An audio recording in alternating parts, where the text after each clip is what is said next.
Today we are going to have a tour on different schools in Bangkok. Are you excited, Steven? Here we are at the lobby waiting for the bus. Say hi. Hi. Hello. Why is it blurry?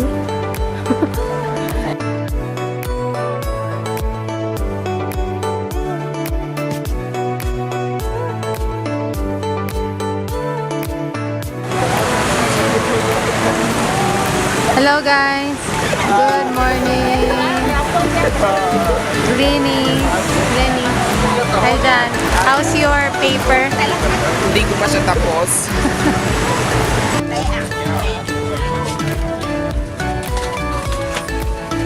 Second floor.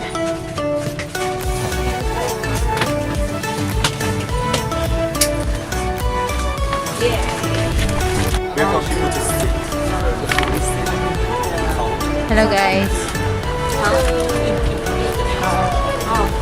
Where is Mark?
Guys.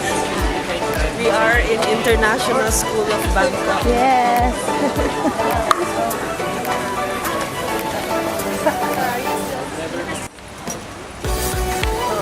Maze.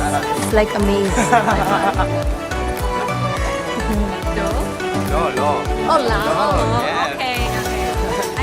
Mas magsalita ka. Parang vlogger ng vlog. Oh, this is nice. Oh, sige, magsalita ka. Hi! We are here at International School. International School In Bangkok. in Bangkok. Ay. Ikaw na lang yung ano ko, actor. Pwede. Hindi, kinakat ko siya. About to see the curriculum adopted by ISB from the Americans. Yes. Galing ng mga host ko today. Charot lang yan. Artista ka before. What do we have here? Hi, good morning. Oh, yeah.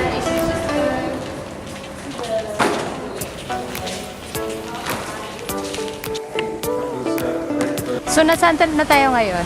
Hi! Where are we now? We're going to eat lunch here. I don't know the place. But I hope it's delicious. Galing ng host ko for today. As in. JM. Out. Yes, we're going up.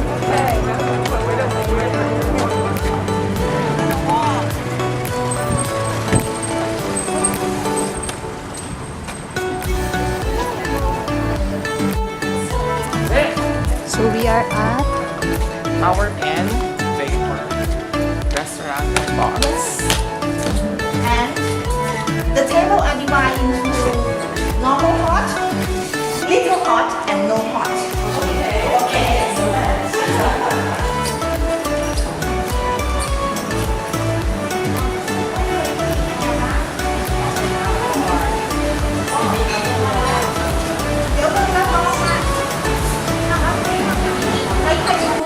Posts for today.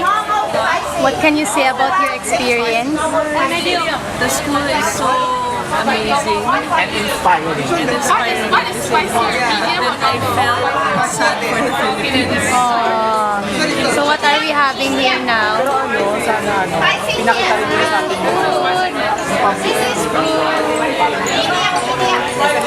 Hi.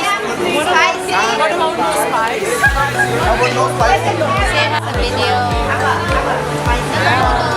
Video. subscribe to her vlog. For the vlog show. What do you Where are we now? So where are we now? River Bangkok. We have to arrive. River City? River City Bangkok. We are River City. Hello. We're done with the school visits. We are in River City Bangkok. What are we going to do here? Shopping. Shopping. And then? Shopping. And then we're going to eat. Let's go.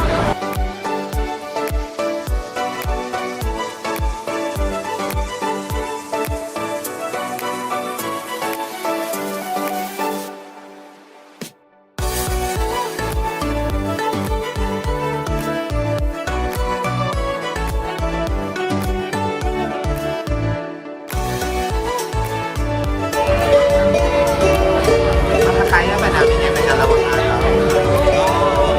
So, tapos siya na yung tayo. Hindi ngayon tayo magkakalikso. Ayun ba? Makalimso. Ano oras ba yung makalimso? 9 yung simula nun eh. Oo, kaya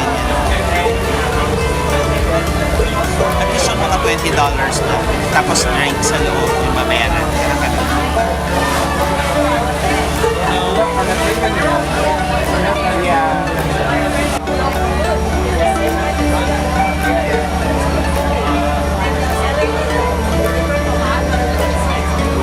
Pili tayo.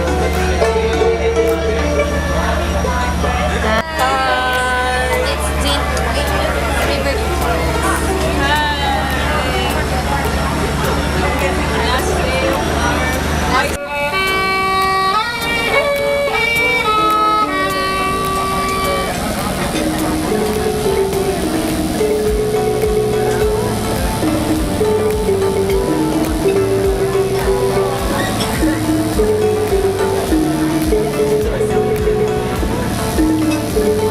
Sasanay sa medyo nakaselfie ako sa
I'm here to pitch our project, which is called Alpas.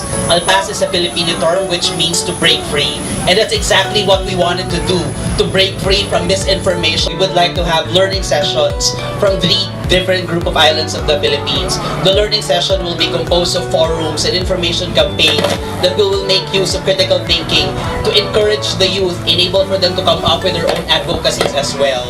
The critical thinking will be made use as a tool, enable for us to show that what we've learned in this YSEALI workshop, the thing that we have learned from the past 5 days, would be very, very useful as a life skill. We would like to encourage the youth, enable for them to call for their own advocacies as well, just like what we have. We have advocates of gender and development, we have advocates of education, we have advocates of social development, which will be very useful in encouraging the youth to come up with their own advocacy. Second, we would like to come up with a policy brief, a position coming from the youth, that the youth is considered to be powerful, that the youth is encouraged to come up with their own advocacies and to come up with their own stand as well when it comes to eradicating and ending the ever problem of miscommunication, misinformation, and disinformation that exists in the Philippines. We would like to make use of our strength as individuals and as youth, enable for us to cater to the rest of the Filipino people who needs help in ending misinformation and disinformation.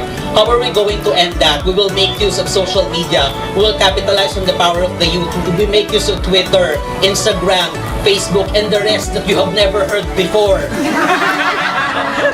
We wanted to make use of social media, enable for us to capitalize and to make sure that the sustainability of our project will be there forever, as long as sustainability exists, as long as social media exists. I would like to make sure that this project will not will not be wasted. We are here, 10 people dedicated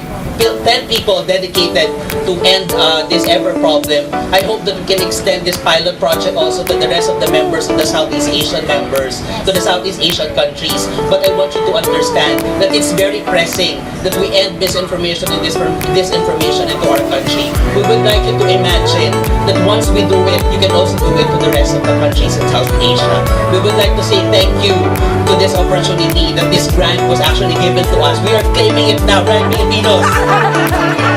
We are claiming it now because we have high hopes that you're greatly appreciating to end now the misinformation and disinformation which is exactly existing in the rest of the Southeast Asian countries. With that, good evening to everyone.